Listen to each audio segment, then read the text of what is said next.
In Kingston, Jamaica, the spotlight was firmly on Sydney McLaughlin-Levrone, Olympic champion, world record holder, and the athlete who has completely transformed the women's 400-meter hurdles. Standing across from her were some of the best hurdlers in the world, including former Olympic champion Dalilah Muhammad and Jamaican star Rushell Clayton.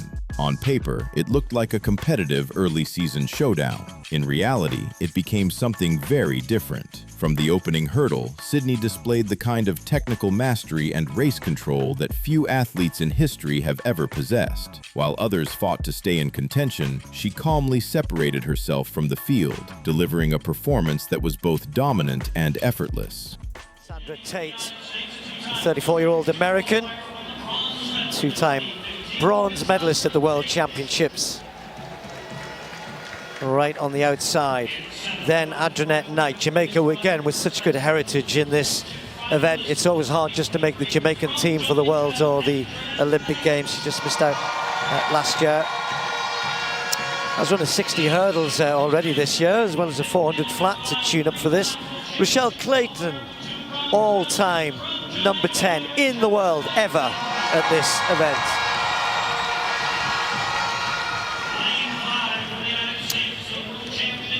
Well, Clayton got a great cheer. McLaughlin-Levrone, I'm sure the Jamaican crowd will give her an equally good welcome.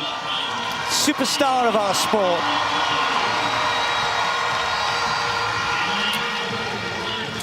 Shianne Salmon has shown that she's got incredible ability in this event.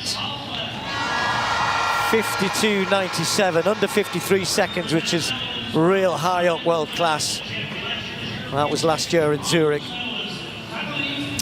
Kathleen Peters, the Dutch athlete who's again just come from the World Indoors, where she helped the Dutch to gold medal in the 4x4 relay. She ran the third leg, handing over to Femke Bol, often the challenger to Sydney McLaughlin-Levrone. And indeed, a little while ago, Dalilah Muhammad.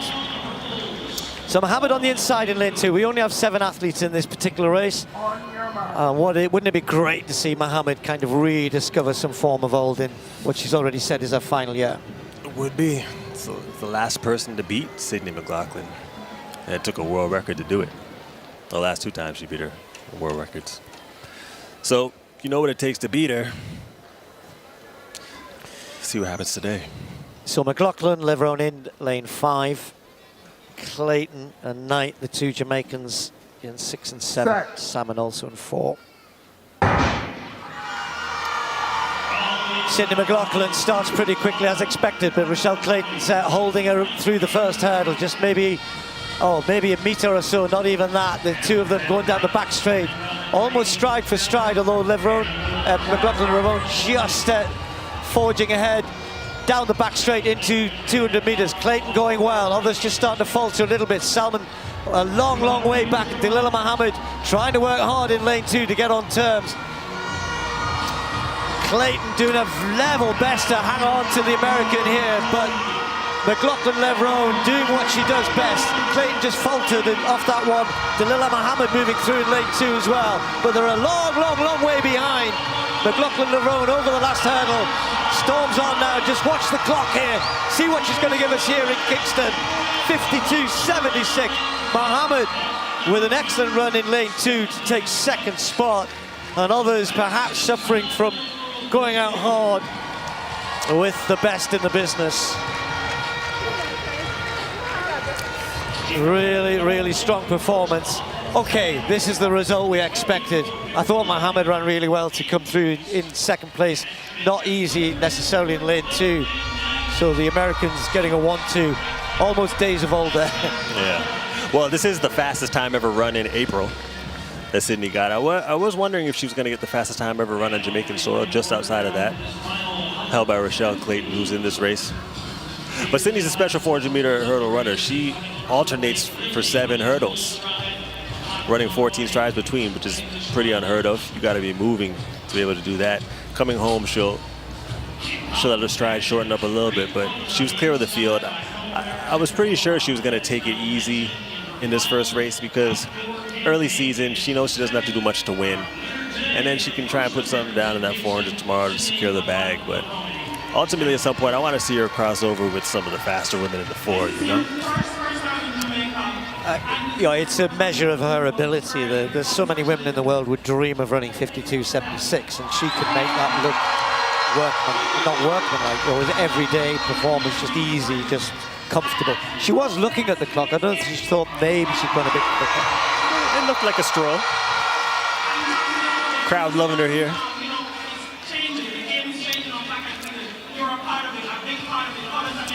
.52.76 a winning time. Muhammad, a really good performance. Second, 54.59. This race may have taken place early in the season, but its significance extends far beyond a single result. Sydney McLaughlin-Levrone's 52.76 was more than just another victory. It was a statement to the entire athletics world.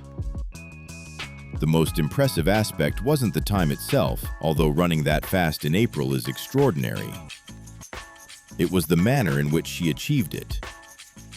Her hurdling remained smooth and efficient from start to finish. Her rhythm never appeared disrupted, and she maintained a level of composure that suggested there is still considerably more to come later in the season. Technically, Sydney continues to operate at a level that separates her from every other athlete in the event. Her ability to maintain an aggressive stride pattern deep into the race allows her to carry speed between hurdles without sacrificing efficiency. That combination of speed, strength, and technique remains unmatched. There were positives elsewhere as well. Dalilah Muhammad's runner-up finish showed that the veteran still has plenty left to offer in what could be her final season. Her experience and race management helped her move through the field and secure second place, providing an encouraging sign for the months ahead. Rushell Clayton also demonstrated why she remains one of the world's elite hurdlers, staying competitive through the early stages before Sydney's pace ultimately proved too much. But the biggest takeaway is simple. The gap between Sydney McLaughlin-Levrone and the rest of the field remains substantial. In a race featuring multiple world-class athletes, she looked completely in control and never appeared close to her maximum effort. For everyone else in the event, this race served as a reminder of the challenge that lies ahead. To beat Sydney McLaughlin-Levrone, good performances won't be enough. Personal bests may not even be enough. History has shown that it takes something truly extraordinary.